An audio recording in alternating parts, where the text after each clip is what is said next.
Good morning. It is Thursday, April 22nd, so happy Earth Day.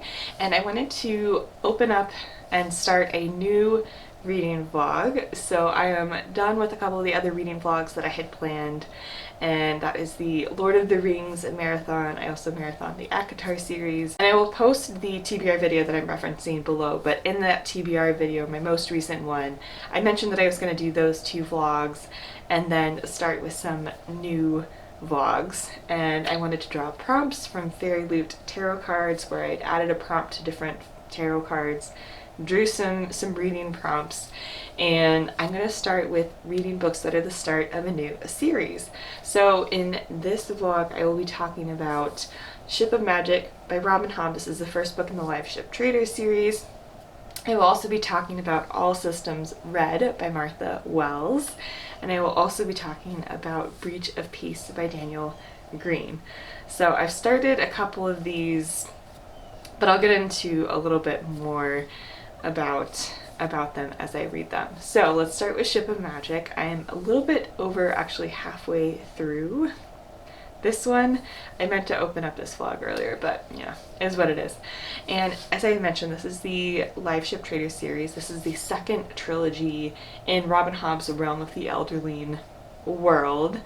And so in this one, in the first trilogy, you follow what's going on land. In this trilogy, you follow what's going on the sea in this world. So it's a ship, pirate, island based fantasy. In this world, there are what are called live ships. So if a ship is built out of a special kind of wood and 3 generations of people have died on its deck, it becomes a live ship and has a sentience of sorts and is a very highly valued ship. So you follow the Vestra family, and the great grandmother of this family actually first built this ship with this special kind of wood. And then, you know, our main characters, or one of our main characters, grandfather then had the ship, and then her father now has this ship, and he is very sick and about to die. And so, you know, she's about to be in a situation where there's a live ship. Her family's ship is about to become a live ship once he dies on the Vivacia is the ship's name. Once her father dies on the Vivacia's decks, the Vivacia will become a live ship. She originally believes that he's going to pass the ship down to her. She has lived on the ship for a while and has traveled with her father on the ship, and kind of has a sense of the different tasks that go on a ship. So she believes that he's going to pass it down to her. He actually ends up passing it down to her older sister and her older sister's husband. And her older sister's husband is going to be the one that's actually like captaining this ship. So she's very upset, and she wants to find a way to get what she thinks is her live ship back, or to be able to, you know, work with this live ship and kind of be the one to control this live ship. You also follow Kenneth, who is someone who wants to help control trade and movement along a certain part of these islands, and it's very, very difficult to navigate. So he wants to be kind of the prime person to be paid to help people navigate this difficult area, and wants to basically claim this area for himself and help navigate ships and be the only person to do that. He has reason to want a live ship for that process, and he wants to essentially steal a live ship. And, you know, he's got a whole set of things going on as well. But that's kind of where the synopsis leaves off, is you kind of have these two, you know, these two groups essentially. And you follow some of the different port towns, you follow some of the different islands. There are sea creatures involved as well. And I'm having such a good time with this one. So again, it's a very, very slow book. And, you know, you're just getting to know these different families. You're getting to know what a live ship is, or you're getting to know these two different groups, I guess. You're getting to know the Vestra family, you're getting to know Kenneth and the people that are around him, and kind of what their motivations are. You get to know some of these port cities and what's going on there. You get to know some of the lore and you know, some of the special things about some of these islands, and it's really exciting. I'm having a great time just getting to know this world, or getting reacquainted with this world by learning about new parts of this world.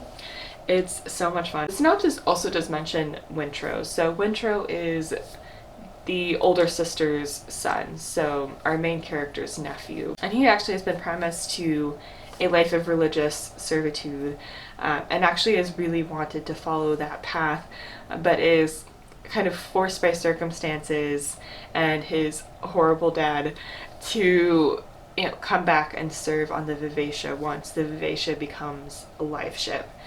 And so you're also following him. So you're following a bunch of different characters. I guess there's not really a main character, but you're following, there's some perspectives that are more dominant than others as you're getting to know these different players. And I'm having such a good time negotiating the politics of this world with the characters. There are a bunch of trader families, and you know, there's also, you're getting to know some of the other trader families and kind of the struggles that they're having in this world. Slavery does exist in this world and is discussed in this book as well, so that's something to keep in mind. And there's a lot of discussion about that. It's just been a really interesting ride so far. I have also started a little bit of Breach of Peace by Daniel Green. This is a novella that's going to be the start of a trilogy of novellas, which is why it's the start of a series. I wanted to pick a couple of smaller things to help make up for the large book, so that this vlog didn't go on forever and ever. But this is a novella that follows a couple of inspectors, or a few detectives, I guess. And the opening scene is a crime scene that they're starting to investigate. They think some rebel forces might be involved, and so they're just kind of processing the scene and figuring out what's going on. It's pretty gruesome, so something to keep in mind. It is not for the faint of heart, but it has been interesting so far. So not too many thoughts yet, because I'm not too far into it, although it is a very short book. I think it's about 100 or so pages. So yeah, they're just kind of processing the scene, and you're getting to know the characters a little bit. So definitely interesting so far. I will check back with more thoughts about that one and let you know when I start to read All Systems Red by Martha Wells.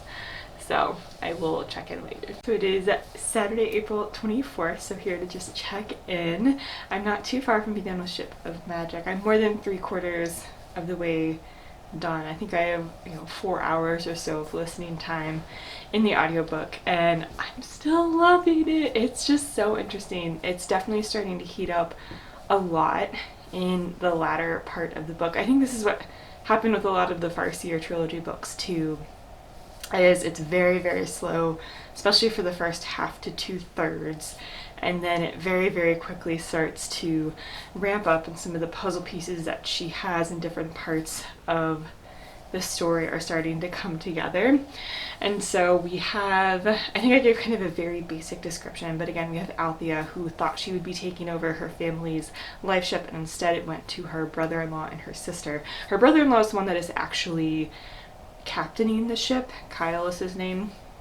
And then her sister is actually at home with her mother, and her sister is also taking care of her daughter, or Althea's niece, Malta. And so, her mother and sister are trying to make sure stuff is coming together at home and kind of running properly, and finances have been very, very difficult. Part of what's being discussed in this book are newcomers coming in, so there's a bunch of politics between these different trader families. We also have some newcomers trying to come in and be part of the action. There's also a lot of discussion about slavery in this book, so that's something to keep in mind.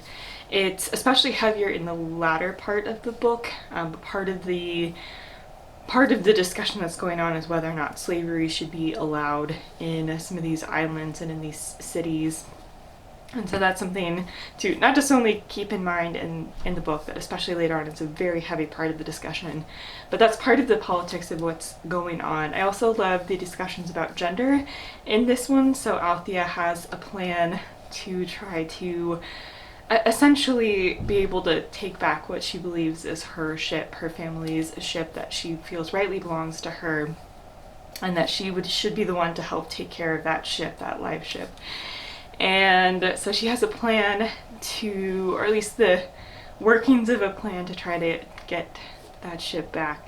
And I won't say too much about that. I will say she is disguising herself as a boy for part of this plan, and that has been very interesting. There are also other characters who incorporate some interesting discussions of gender in how they live their daily life, and the decisions they have to make and the sacrifices they have to make because of their gender, or what some characters can get away with and what some can't because of their gender. There's some interesting discussions there as well.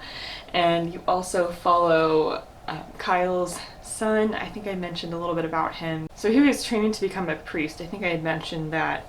And his father ends up saying, no, you need to come stay on this ship. We need someone that is part of this family to be on this ship to kind of help make sure the live ship doesn't turn on them, essentially. And so he's basically forced to be on the ship. He's trying to figure out a way to get back to his group, back to the priests, and back to where he was training to be a priest. It's very interesting to follow his perspective as well. And so he is one of the few actually good characters. Robin Hobb does character work in general so well, but she also does terrible or morally gray people really well, and he is one of the few actually just good people in this story, and everyone else has a whole mix of stuff going on, which it's good to be able to actually bring a bunch of different sides to a character and really show that dimension and that depth in the characters, and I think she does that really, really well. And everything is just the pieces are starting to fit together a little bit, and you're starting to see a little bit more about where the story is going. I'm so excited, and yeah, I'm loving it. I'm loving it so far a lot. And we're still continuing to follow Kenneth's perspective too, and he's the pirate who's trying to capture a live ship to be able to control some trading routes in this part of the world. And yeah, so his perspective, he's a terrible terrible person, but it's definitely, and he also, there's a lot with his first mate as well that's pretty interesting. And I'm not going to say too much more about their perspective. They've kind of been one of the less dominant perspectives, I guess I'll say. They're following their story, of course, but one of the less dominant perspectives, so we don't know too much more about them. We kind of know what they're going after and what their plan is, and we've seen some movements towards them working towards their plan, but I'm loving it. I'm loving it so much. I've also read a bit more in Breach of Peace by Daniel Green, and I'm about 2/3 of the way through this, maybe 3/4 of the way through this. And again, it's super short, so I'm hoping I can finish both of these this weekend and then just wrap up quickly with listening to Murderbot, and then be able to wrap up this vlog. And stuff is also starting to heat up in that novella, and we're finding out some things about some of these detectives, and so it's definitely getting a bit more intense. I'm enjoying it a lot so far. It's definitely been pretty entertaining. The writing style is very simple, very straightforward, not too much to say there. The world, just the vibe of it is super interesting. I really like the vibe, and I think the cover captures the vibe really well. I love the cover a lot. So I'll see how much more I can say about that. It's really hard with something so short to talk about it, but yeah, it's just these detectives following and investigating this murder and how that might relate to rebel forces and the Empire and other forces that are going on. And it's really hard to say much more than that, but I'm enjoying it. So I will check in later. Oh hey, so it is time to wrap up this vlog. This one might be a bit shorter than some of the other ones I've done recently, which is probably a good thing. So I finished all of the books for this vlog. I did finish Ship of Magic by Robin Hobb. I don't have much more else to say. I think I checked in when I was pretty far into it, and I don't have much else to add. I think from the last little bit, I loved how it ended. I'm so intrigued to read the next one because it started getting really, really intense, and again, I love the politics in the world, and the characters are fascinating even though you hate them, and she just weaves together some of these stories in such an interesting way. Fantastic. I also finished Reach of Peace by Daniel Green and had a really fun time with it. I'm intrigued to read the next novella that he publishes in this series of novellas. And yeah, again, I don't have much more to say because I think I said all of the things that I can without spoiling anything. But yeah, again, intrigued by the world. It's very, very short, so it's, you know, there's only so much in terms of the story that you're going to get in 100 pages. So, you know, more thoughts to come on this series overall, but I'm definitely very intrigued to continue to the next one. And just overall loved the vibe of the world and thought some of the characters were super interesting. So yeah. The last thing I read, and this again was another novella, so I wanted to be able to keep it short since Ship of Magic was so long, but I did end up listening to the audiobook of All Systems Red by Martha Wells, so I finally started the Murderbot Diaries series, and I loved it. It was exactly what I wanted it to be. So again, this is very short, so there's only going to be so much that you can get from a novella in terms of, you know, complex plot and world development and complex character. You know, there's only so much space to do that, but I think Martha Wells, you know, did it very, very effectively and knew what she wanted to do and accomplished that in a very short amount of space. And so you're introduced to a very interesting world where you have Murderbot, who is a sexless, genderless robot who calls themselves a Murderbot, and they have hacked their governor module, and so they don't necessarily have to follow the instructions that other murder bots like them or other bots like them do. And these bots can be hired out, you know, on contract. They can be hired out, you know, for security purposes. So this Murderbot is contracted out as security to a team of scientists who are on a planet for some research and exploration, and, you know, some interesting things happen, and they're not sure who they can trust. There's some other groups on this planet, and they're not really sure who they can trust. They're not really sure they can trust some of the other bots that are on this planet. Anyway, things just kind of get complicated, and which is much to Murderbot's chagrin, because Murderbot really just kind of wants to hang out and watch soap operas all day, which is, you know, Murderbot's pretty relatable. And it was just so funny and whimsical, but it was also very interesting. And Murderbot actually really comes to, even though Murderbot doesn't really enjoy humans very much, actually kind of starts to come to care for the group that they're protecting and working with on this.